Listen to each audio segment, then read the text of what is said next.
The content of this video, as well as the thoughts, views, and opinions expressed herein, belong to the presenter and do not necessarily reflect the views of Brigham Young University or the Church of Jesus Christ of Latter-day Saints.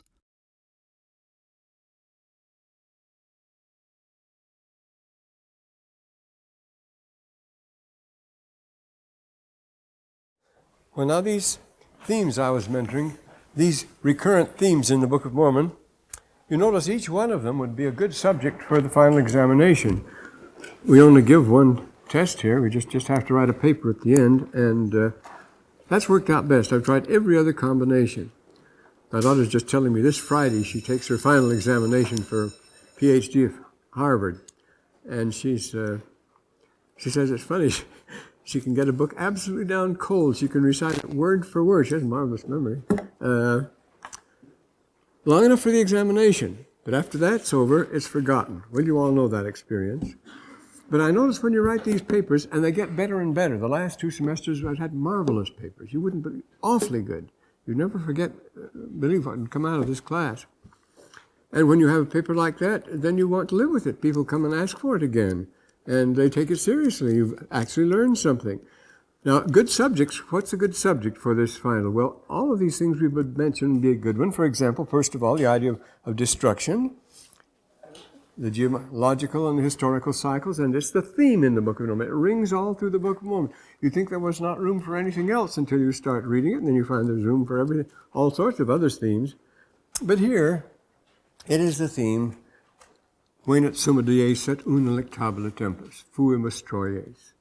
That day has finally come that we knew should come because of our imperfections. You see, we break down, and anything which isn't perfect isn't going to last. You notice that? The slightest flaw. That's why we must come here and get baptized and wash away our sins and achieve perfection. And then we're no good at all. Then through the atoning blood of Christ, we have to get cleaned up because we're getting ready for the long pull. There's a long time ahead, whether it's eternity or not. Let's just cut it off at 300 billion years, for example. That's quite a while. Now, if you have flaws in your character, they're going to raise hell in that time. A very little time. They show very quickly, as you know. If you have imperfections in your character, a building with a flaw in it's an amazing thing. You may have seen the way New York is falling apart.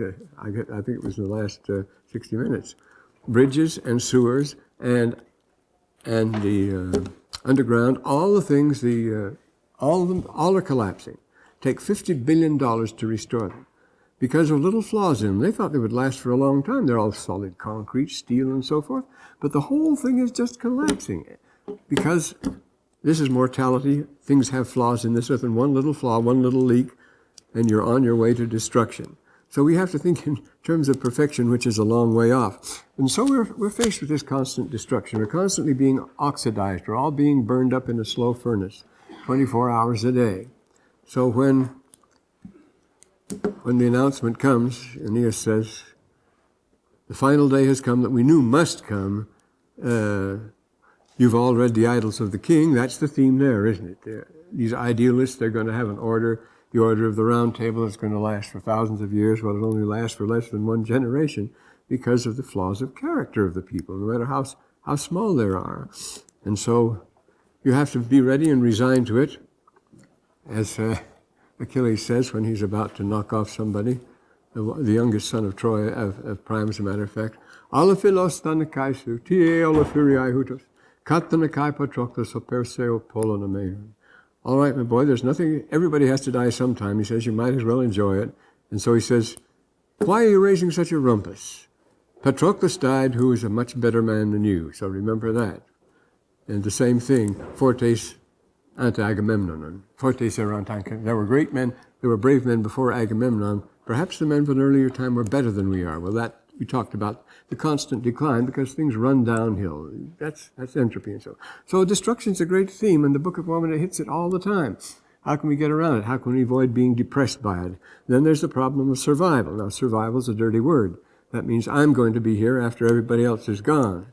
It's going to be pretty dismal then. You might want to survive, you see, then you wish you were dead. The great Christian father of the 5th century, I may have mentioned this last time, they had a great earthquake in Antioch, just wiped everything out. But before the earthquake, everybody was saying, This was the ironical thing. Well, it was the me generation. He says, that's what's destroyed us. Everybody's out for himself. It's me generation. And this is the philosophy of our time, too. And everybody would say, there was a common joke in Antioch, I wish there was an earthquake in Antioch and kill everybody else but me, then I'd be the richest man in Antioch. See, that's what you want. That's what you want. Wipe out all opposition, use hostile takeovers, crush them, knock them out, and so forth. Those are policies that are used today. And then you'll be the one on top, and you'll be the lone survivor, and it won't be wonderful to survive. No, it won't be. But this idea, it's the Rechabite motive, you see. Fato profugus laveniaque venat. He's driven by fate. All the great men are wanderers, strangers like Abraham. He's a stranger and wanderer on the earth, looking for a city which was made and builded without hands, a city of God built without hands, and so forth. Abraham is called a refugee every year, well, especially the seventh year, but every year, every Jew could come to the temple and make a basket of all the good things representative of all, like a cornucopia, of all the good things from his land, the blessings that his land had given him. And then he says a prayer, and he says, our father Abraham was an outcast and a Syrian, a tramp and a wanderer, who had no home. That's what the word Hebrew means. Everett means a person who has no attachment, a displaced person, you see. And the Israelites were always displaced persons. Abraham wandered. He never had his grave. He had to rent his grave from a Phoenician, you see, in Hebron there. He didn't have anything of his own. He was a stranger, depending on other people's bounty wherever he went. But of course, depending on God wherever he went. Our father Abraham was a stranger, a wanderer, and a tramp, and so were we all. We used to sing a hymn, I'm a stranger, I'm a pilgrim, and so forth, and that's our condition. Now that survival, the Rechabite motif in the Book of Mormon, is very important too. You'll notice that. It comes out all the time, that we're all refugees and we're all and after all, look how mobile our society is. How many of you live in the same home your grandparents lived in? See? That used to be the normal thing. You see. Of course you lived in the home your grandparents lived in. When I was in Germany, we had a meeting house in Salzgasse number 9. It was an old Roman street in Bruchsal, a very ancient town. This Salzgasse number 9, this house had been occupied by Sister Glick's family for 1,000 years or so. All sorts of vicissitudes had happened, but these things happened. And the found Sister Teresa Harvey's house, the first house ever dated by ring dating, tree ring dating, is in Walpi, in the Hopi village of Walpi, up on the peak there, the first mesa. And Sister Teresa Harvey was the one who revived the making of the ancient pottery and so forth.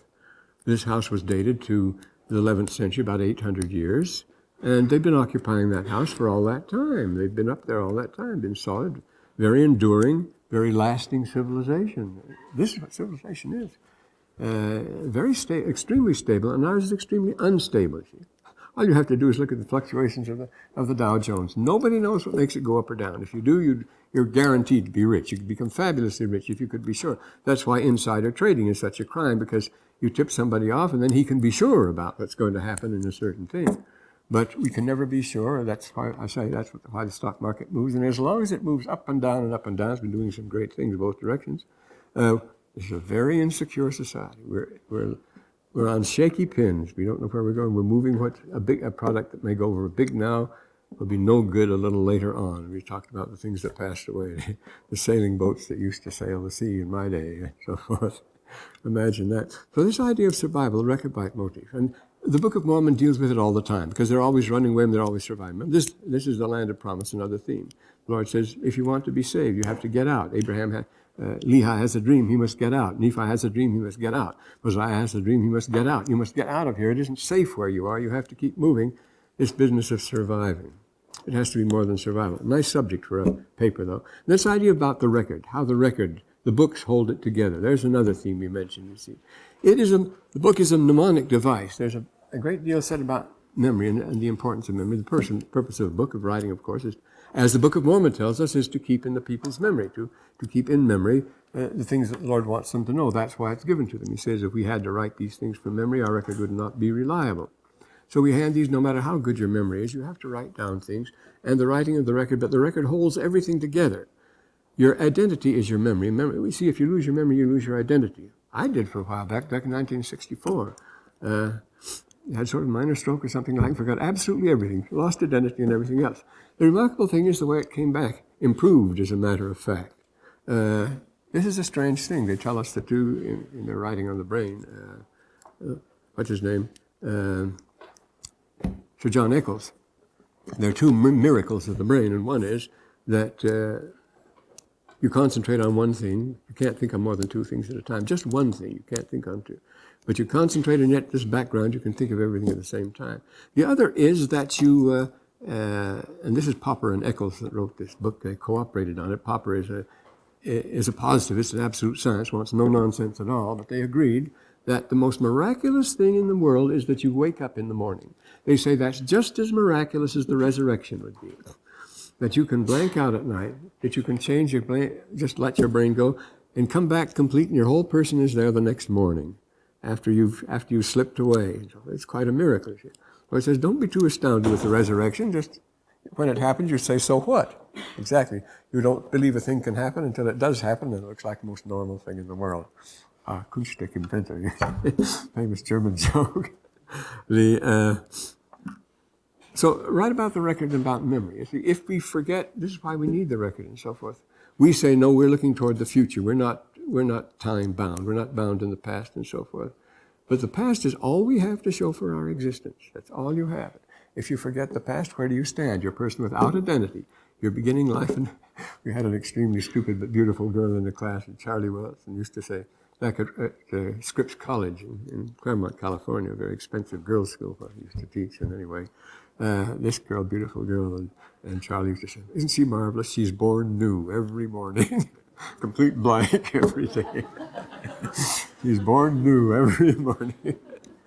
Well, because if you lose your memory, that's what happens. And so we don't read today, and we don't know what's behind us. And we say, this is the great disaster that's coming upon us today, because we have no feeling of identity of ourselves, no national identity, so we have to wave flags and do all sorts of very superficial and artificial clowning to remind ourselves, a great nation, you have to put on military displays and so forth that lead to nothing but trouble. And so we don't have a feeling. And you notice there are civilizations, and this is a very important thing, that your days may be long upon the land which the Lord thy God giveth thee. And this is very strong in the Book of Mormon. As you know, they're constantly talking about keeping the record alive and keeping their traditions alive and so forth. Well, you can write about that too. And then the gospel plans. I say the Book of Mormon has more, I'll get on the Book of Mormon now, has more better expositions, more clear.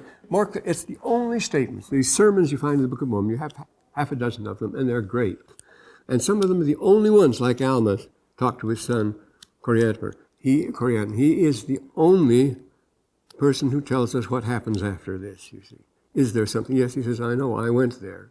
And it was hell because I hadn't been doing right, but I had to go through and so forth. But there is more, you see. But it tells us the whole plan. It's laid out throughout the Book of Mormon. All these passages here where explain right at the beginning, Jacob is told how it's going to be after their greatest victory. Nephi can prophesy and so forth. So this gospel plan, it's temporal, it's for here, and it is eternal. It goes for the eternities. And it's they live after the manner of happiness, the gospel plan. What a marvelous thing to say. There is a manner of happiness and what it is like, because nobody else has it. See, now remember, you can have everything here, and this is the theme we haven't mentioned here, the Book of Mormon, that of materialism and so forth. It piles up. But remember the Buddha. He was the son of a great prince and local prince, but a very rich one, and had everything he wanted. And his father particularly spoiled him because he didn't want him to become mystic and join the priests or anything like that. So he gave him everything the heart of man could desire. The food, the play, the games, the sex, all the rest of it, you see. And he was sick. It made him sick. He didn't know. He just brooded about it. He was not satisfied with it. He went out into the woods and finally he'd have to find nothing. What was he looking for? And the only conclusion he could reach, the 5 conditions in which you were nothing. Don't want anything and you won't be disappointed. Don't expect anything. There is no hereafter. There is no nothing. Once you get that idea, nyeti, nyeti, nothing, nothing, then nothing will worry you. Nothing, of course it won't, yes. You might put a bullet through your head, then nothing will worry you either. But that was it, you see. The religions of the East, they promise us that. Don't expect anything and you won't be disappointed. The very same problem was faced by Enos, that marvelous book of Enos. And what character, there's another study you could write about, character studies in the Book of Mormon. There are at least 20 sharply defined, clearly pictured characters, beautiful little vignettes, character, just in a few lines, a few verses, it brings out the character very clearly, very sharply. just what makes this person tick. And Enoch was a marvelous example. So was Nephi. What a neurotic Nephi was. Worried himself sick. But it was the same thing. Remember, all day long he brooded. He'd had everything in his life, and he was worried about himself. He hadn't been doing right. And he says, this can't be what I'm here for. And then he finally remembered what his father had told him, you see, about these things. And then he prayed all night for it. He tried again. This must be it, you see. But the whole thing was, he said, this can't go on. I can't live like this. He went alone to hunt beasts in the forest to relax. Remember, he was the prince. He was the spoiled prince. And he had everything, and it wouldn't do at all. And he finally, of course, he had the vision. The Lord came to him and so forth. But the same thing with Enos and Harun al-Rashid, the famous story. Harun al-Rashid was the most sumptuous, the greatest of all the princes. And of course, he's the hero of the 1001 Nights, of the Arabian Nights. But of course, he has everything, and the Arab does that. They know how to live it up. I mean, as we see by the Arab Sikhs, whoever dreamed they'd be the richest people in the world, who were the poorest people. They were dirt, sand when I was over there at first. Had nothing but sand to eat. It was terrible. But Harun al-Rashid had something, and he would, long stories of how at night, he would try to amuse himself. He'd do everything he could think of. And his faithful servant, the black man, giant black man by the name of Ja'far, did his best to entertain him. He said, what can we do? Well, they'd dress up as like Prince Hal would and go around at night and visit all these stews and places like that and have fun, disguise themselves and fool people and find out what was going on. That would amuse them. But he goes through his gardens. They don't amuse him. He listens to the nightingale. Well, I've had enough of that. The harem, 50 women. What do you want? And so forth. This went on. But see, the point is Harun al-Rashid is absolutely sick because he has too much. He has everything, you see. And this idea of the gospel plan, well, after all, how weary, flat, stale, and another prince, you'll recognize this one, and unprofitable are to me all the uses of this world. Fie on it, oh fie. 'Tis an unweeded garden that goes to seed. Things rank and gross possess it merely. He wants to commit suicide. You see, we could go on about Hamlet. He feels that way. It's rank and gross. What is this worth, you see? Goes so heavily with my disposition that this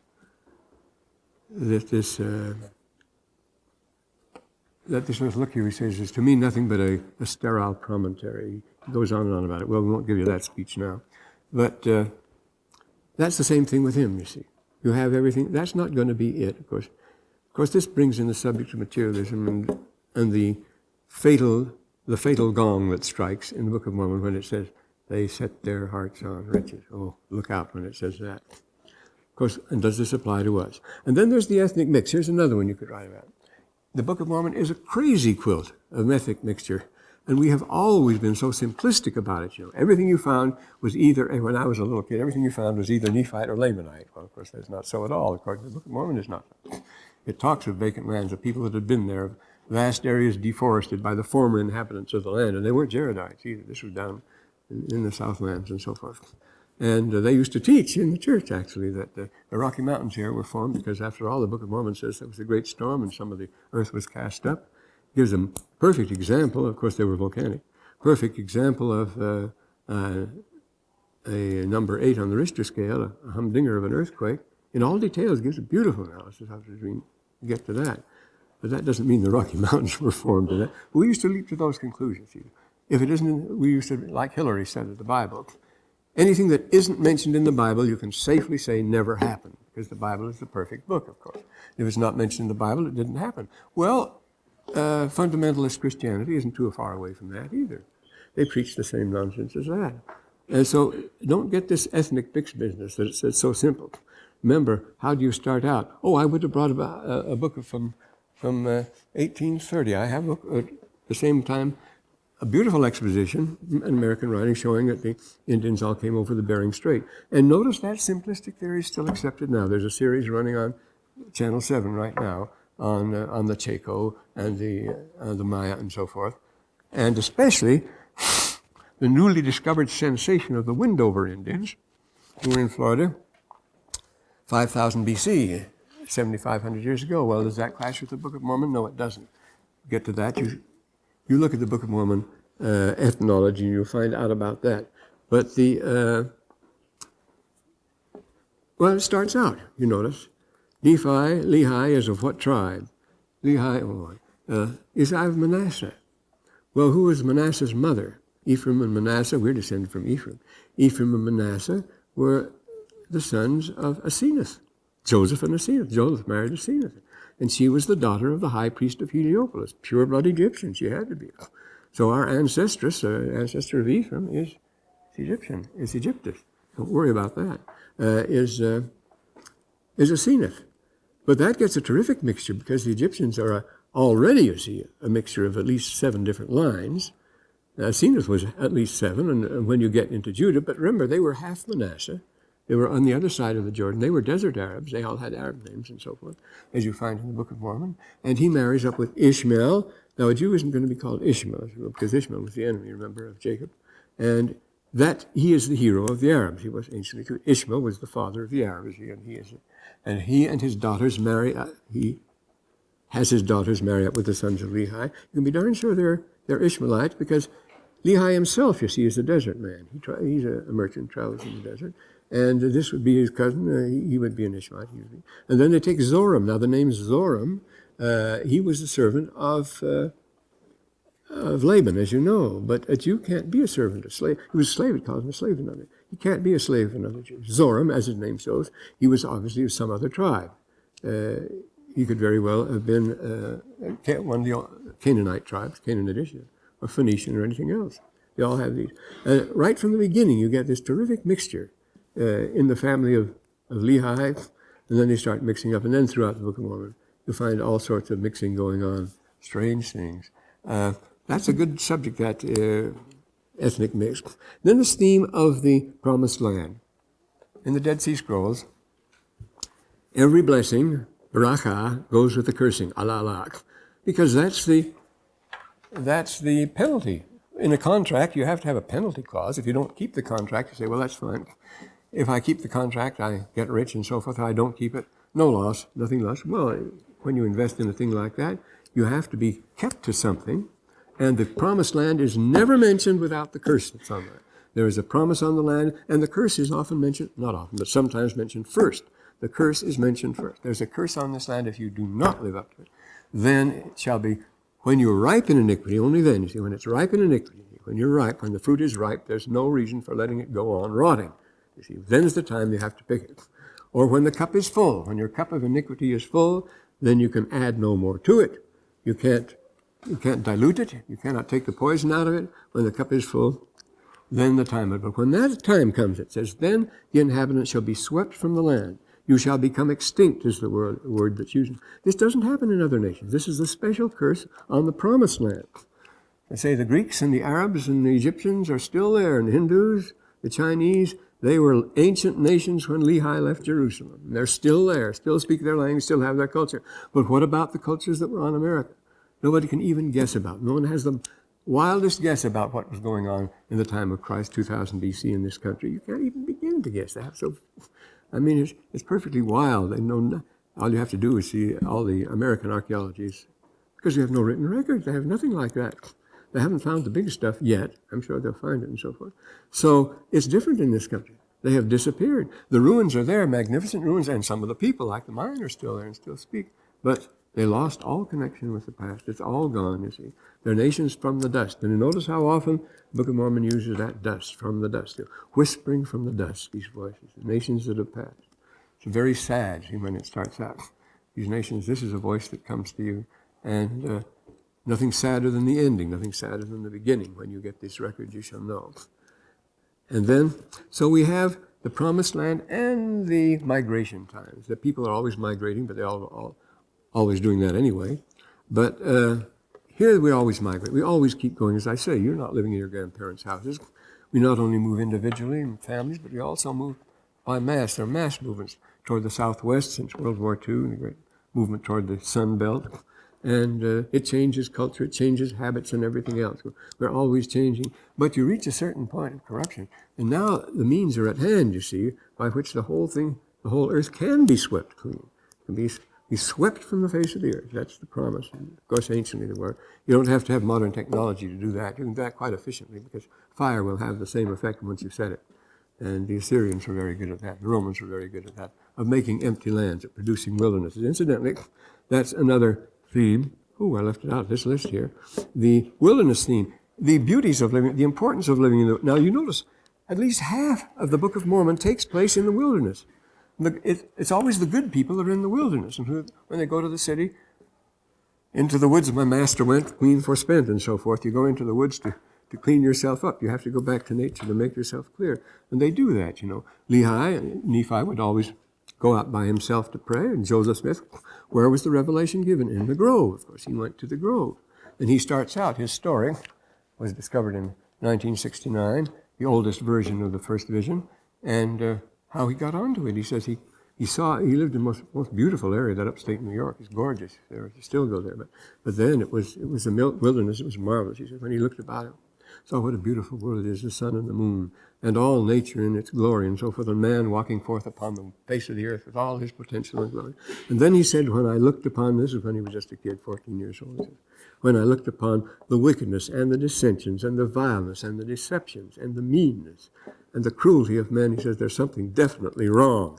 And that's what first sent him to the Bible and sent him out to the grove to ask what was going on, you see. And there the Lord told him, behold, the world at this time lieth in sin. And there is none that doeth good, no, not one. And mine anger is kindling against the inhabitants of the earth to visit them according to their ungodliness. My anger is kindling, getting hotter and hotter. It's building up. You know, we're living in some times. We need the Book of Mormon more than anything else. This is the handbook we have, because it's a happy book, too. This is the nice thing. It's after the manner of happiness. You can live after the manner of happiness among the worst conditions. This was somewhat paralleled. You notice when the Greeks produced their best comedies and their best tragedies and their best poetry, was when Athens was hiding behind walls under siege by Sparta, strong coalition and so forth. The plague had broken out in the city. They hadn't any food. It was terrible conditions. Then when they produced their greatest masterpieces, remarkable things. So maybe we'll have a chance to produce some masterpieces if we stay around. Let's hope not, eh? But that's an important theme now. The wilderness. You escape it. Now, you all know, sweet are the uses of adversity. This starts out. You see here the Duke. We'll give a speech. You'll see what it is. They're out in the woods, and it's wintertime. Remember, As You Like It takes place in winter, under the bleakest circumstances. Shakespeare's very fond of that, having people go back to the wilderness. When they're disillusioned, they go back. King Lear does, you know. They go back, and in As You Like It, they do the same sort of thing. And the Duke says, how now? Now my co-mates and brothers in exile, hath not old custom made this life more sweet than that of painted pomp? He's even powerful Duke. Are not these woods more free of peril than the envious court? There's where the danger is. Not out in the woods. They're starving to death and they're freezing. He's shivering around. They're skimming around a little fire, and the Duke is covered with furs, and they're all shaking like it. What a way for a comedy to begin, you see. It's in a bleak situation. Then painted pomp. Here feel we muck the penalty of Adam. We're back to fundamentals, elemental things now. The seasons change, which as the sharp tooth and chiding chill of winter, chiding winter's chill, which when it beats and blows upon my body, even till I shrink with cold, he says, I smile and say, these are no flatterers. These counselors, no, this is no flattery. He says, this is no flattery, which is all he got when he was back in office. These counselors feelingly teach me what I am. And then comes the speech we all know, sweet are the uses of adversity, which like the toad, ugly and venomous, it looks bad. There's yet a precious jewel in his head. And this our life exempt from public haunts. You get away from it, exempt. If you want to see honesty and see things the way they are, you must get away from the public haunts, exempt from public haunts. Finds tongues in trees marvelous, instructed by everything, books in running books, sermons in stones, and good in everything. I would not change it, he says. So he has to go out to that sort of thing. We find a lot of that here. So the wilderness theme, better put that one down here too. That's a good, because you're always doing it in the Book of Mormon. You always, when they run out, you see, I say, when Alma or Enoch or Ether, it's not Ether, it's Jared, excuse me, Book of Ether. When Jared or Lehi, let's say, or Nephi, or Ammon, or Alma, or whoever it is, runs away, it's always to the wilderness. You go out to get away from people if you can. Well, can we get away from people? Well, I say we can arrange artificial wildernesses today. We're very, very good at doing that. And then we have the theme of the routine apostasy. Must it always happen? We say the individual is without excuse, but they always apostatize. We're going to get a very good speech on that in the chapter we're studying today, the 46th chapter, which we'll soon get to, believe it or not. The theme of prophecy in the book. Now, the Book of Mormon has some marvelous prophecies, and it's for the people of Lehi, and it's for us. When you read the Book of Mormon, keep an eye open for prophecy. It's loaded with it. It's all over the place, and it's very clear. Then we have those great sermons and so forth. Well, these are some of the main themes we've got in the first 45 chapters. Now we start with chapter 46. If this 46th chapter was the only one we had, it would be quite enough to prove the Book of Mormon. I mean, evidence to convince a person. It really would. So let's open to 46 here. And we get a lot of surprises. It's extremely rich in evidence as far as that goes. But notice what the situation is here. Naturally, you must read what goes before. See, you have to have a memory, otherwise you're nowhere here. There'd been a great war, and they'd been saved by the skin of their teeth, by the genius of Moroni mostly. And after the war, there was a post-war boom. The end of chapter 45. Everybody got very rich. And notice, we start with the 21st verse. Because of the wars with the Lamanites, many little dissensions and disturbances, lots of troubles everywhere because things had got uncorrelated and so forth, like the church in Europe after World War II. Strange things had grown up. Strange leaders have taken over, arguments about doctrine. People lost touch. You see, that's what happens when you don't have the central, when you don't have the written record, when you don't have the controls. And this happened in Europe, in almost all countries where they were left alone to their own resources. You start little groups of dissent.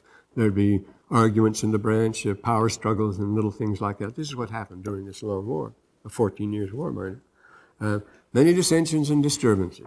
So they had to make a regulation made throughout the church, a single regulation. The central head had to take over, central authority, which you have to do, of course. That's why you have the church, the central offices and so forth. And so Helaman and his brethren, Helaman being the son of Alma, of course, and his brethren, went forth to establish the church again. They went to straighten things up. But the people didn't want to pay any attention to Helaman. Things were going too good after the war. They felt a sigh of relief and wanted to take it easy. The 23rd verse in the 46th chapter we're on now. At the end it says, they would not give heed to the words of Helaman and his brethren. Why not? After the war. But they grew proud. Now remember, this was written by a 23-year-old in the 1820s in upstate New York. Now, people knew nothing about this course of history, but this is the course that history has taken in our day.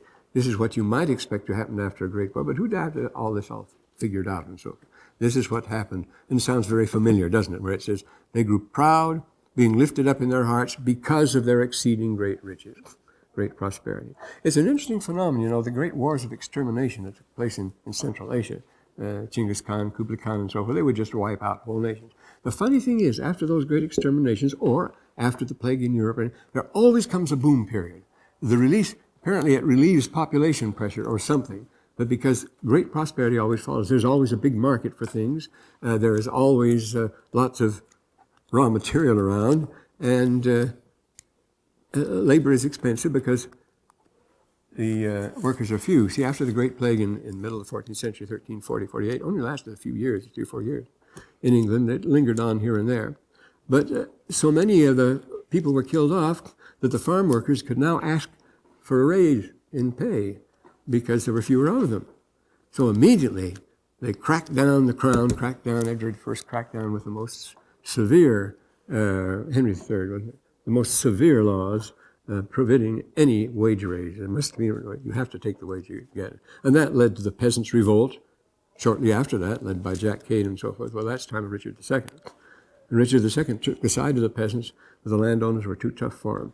This this theme goes on. You see, after the Great War, we get, or the plague or whatever, then there's great disturbance and terrific economic booms and great greed. It's a good example, you see, because here there were only about a third of the workers left, and so they wanted to get a rise in pay because they had more work to do and they had better opportunities. And they passed a law, A1, you should not leave the farm, you must never leave the land you're on, and you must never ask for a raise. In other words, stay the way you are forever. We profit by the war, you don't. So the great lords, the barons, from then on make an awful mess in England. And that's under, what's the name and so forth? Montfort, Simon de Montfort. They become greedier than ever. And this is what happens here. They grew proud because they were lifted up in their hearts because of their exceeding great riches. Therefore, they grew rich in their own eyes. They would not give heed to their words and walk uprightly with God. Who was Helaman to speak to us? We'll go our own way. So big trouble begins with our 46th chapter. We're starting out now very appropriately and on a timely theme. And I say this chapter alone, this 46th chapter that follows now, so compact, so rich it is with detail, all related and so forth, it alone would prove the Book of Mormon. So what did they do? Well, they felt threatened. They felt their wealth threatened. They formed an opposition party, feeling threatened. And what's more, this is the Central American pattern. They cracked down on the peasantry with hit squads, and they really meant business here. Notice it says they gathered together against their brethren. They were exceedingly wroth, insomuch that they were determined to slay them. This was not just politics here. They wouldn't put up with this sort of thing, that they should have to, in their exceeding great riches, might feel threatened. And the leader of them, they found a strong leader, a Noriega in this case, somebody like that. You know, you all find a strong leader, the ruthless leader, and it was Amalickiah. And he was clever. He was a good man. He was a leader. He was sharp. Again, one of these character studies. Amalickiah is a marvel there. He has all this mixture of cunning, wisdom. He's clever. He's a good military man and so forth. And you see the flaw that runs through his character. A dangerous character. He was a dictator. Notice, he was desirous to become a king. Well, this is the thing now. These are the king men here. He's a typical military dictator, a type that is proliferated today. Of course, here he makes a reflection on the next page, which is very much to the point here. And who was backing him?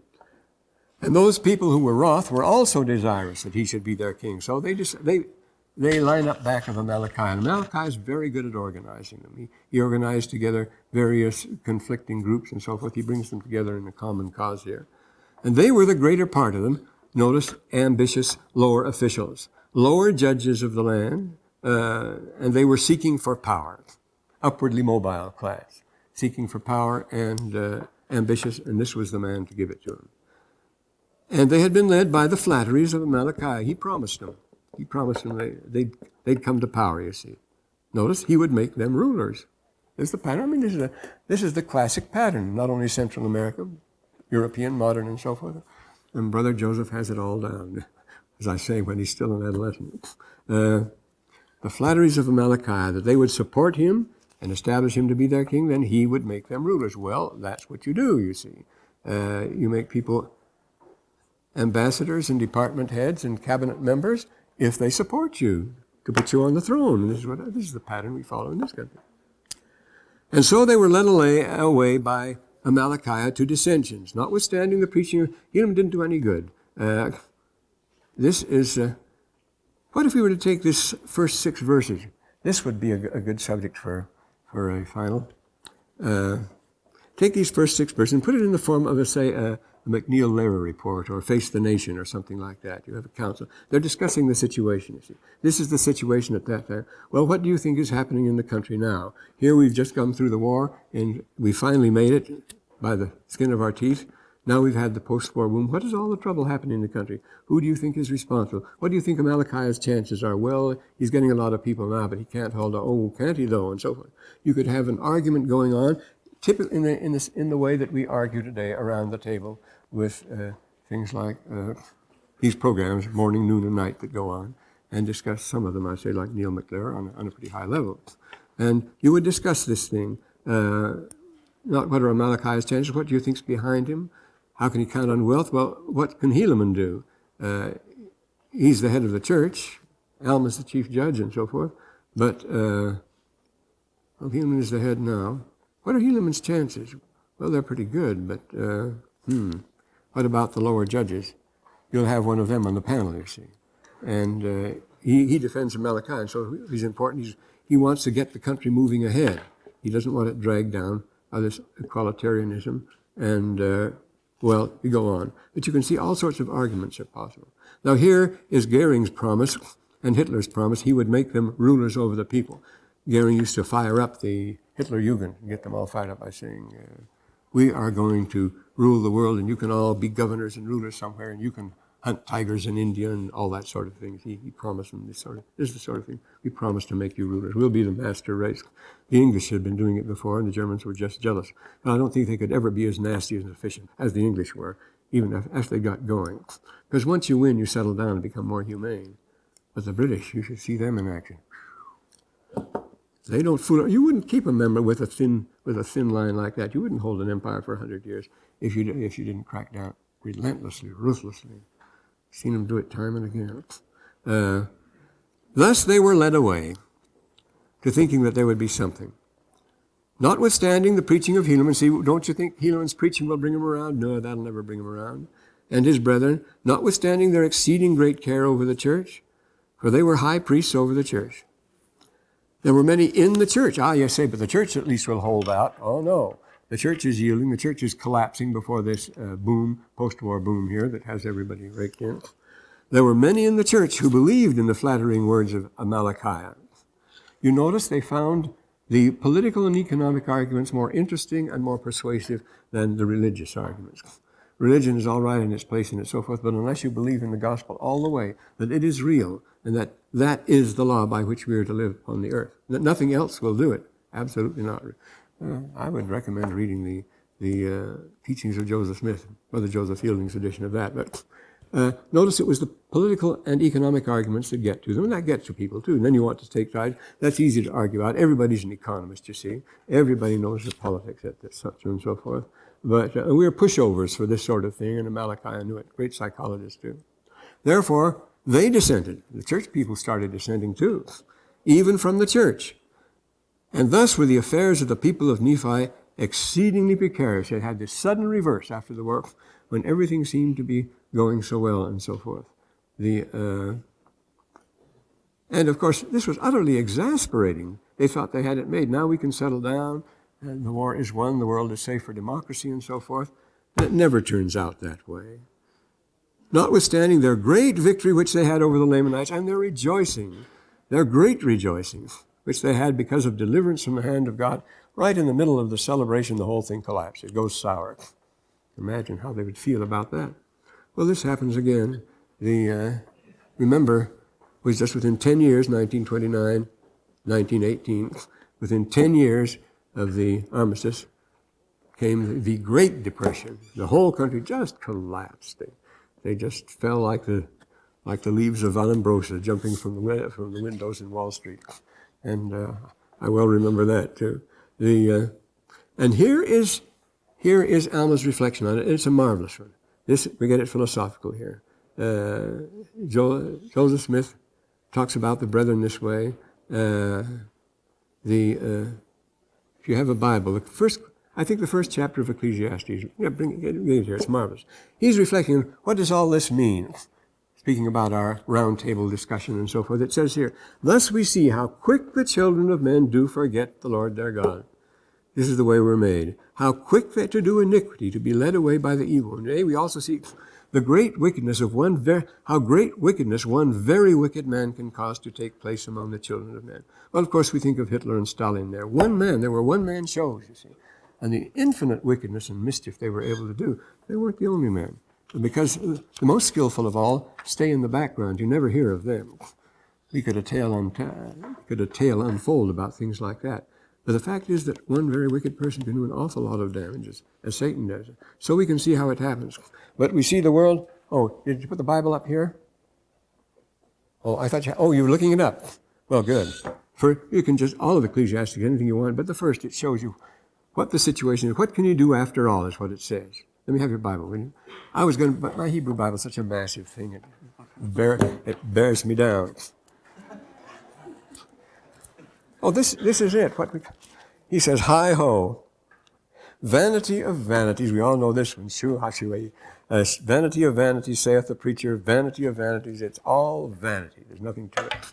What profiteth a man if all his labor which he taketh under the sun? What good is it going to do you? Your career.